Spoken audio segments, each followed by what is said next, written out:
জুলাইয়ের যে প্রতিবাদী চেতনা, সেই প্রতিবাদী চেতনা জাগ্রত থাকবে যুগ যুগ ধরে। এটাকে কেউ মুছতে পারবে না ইনশাআল্লাহ। নতুন বিপ্লবের জাগরণ তৈরি করে আরেকটি বিপ্লব সংগঠিত করে নব্বই স্বৈরাচারের পতন ঘটানো হবে ইনশাআল্লাহ। মানুষ যে স্বপ্ন দেখেছিল বাংলাদেশ নিয়ে, সে স্বপ্ন পূরণ না হওয়ায় বারবার রাজপথে এসেছে, আন্দোলন করেছে, সংগ্রাম করেছে, সরকার অন্যায়ের প্রতিবাদ করেছে, প্রতিরোধ গড়ে তুলেছে। সেই আন্দোলনের ধারাবাহিকতার একটি গুরুত্বপূর্ণ অধ্যায় হচ্ছে জুলাই আন্দোলন। জুলাই আন্দোলনের প্রতিটি দিন, প্রতিটি ধাপ বাংলাদেশের রাজনীতির ইতিহাসে মাইল ফলক। আর 5ই আগস্টের অভ্যুত্থান হচ্ছে অবিসংবাদিত মাইল ফলক। সেই হিসাবে আমাদের কাছে চিহ্নিত হয়ে আছে, স্বর্ণাক্ষরে যা লিখিত থাকবে।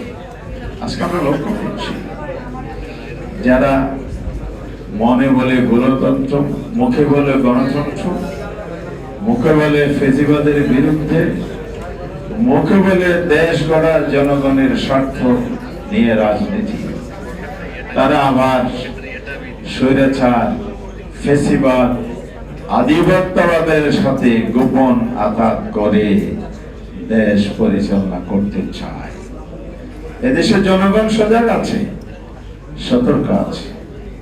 জুলাইয়ের যে প্রতিবাদী চেতনা, সেই প্রতিবাদী চেতনা জাগ্রত থাকবে যুগ যুগ ধরে। এটাকে কেউ মুছতে পারবে না ইনশাআল্লাহ। যারা মুছে দিতে চায় তারা আধিপত্যবাদের দালাল, যারা স্বৈরাচারের দোসর তারা গণমানুষের দুশমন। এই জন্যই আজকের এই দিবসে 14 জুলাইয়ের কর্মসূচির মাধ্যমে আমরা জাতির মধ্যে পুনর্জাগরণ তৈরি করতে চাই।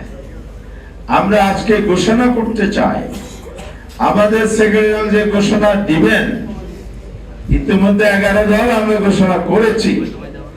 এই ঘোষণার মধ্য দিয়ে আগামী দিনের যে বাংলাদেশ, নতুন বাংলাদেশ, ইনসাফের বাংলাদেশ, দুর্বৃত্ত এবং দুর্নীতিমুক্ত বাংলাদেশ, স্বাধীন সার্বভৌম বাংলাদেশ, আধিপত্যবাদ বিরোধী বাংলাদেশ, সেই বাংলাদেশ গড়ার জন্য ষড়যন্ত্রকারীর বিরুদ্ধে, অন্যায়ের বিরুদ্ধে আবার পুনরায় জাতীয় ঐক্য প্রতিষ্ঠা হবে। নতুন বিপ্লবের জাগরণ তৈরি করে আরেকটি বিপ্লব সংগঠিত করে নব্বই স্বৈরাচারের পতন ঘটানো হবে ইনশাআল্লাহ।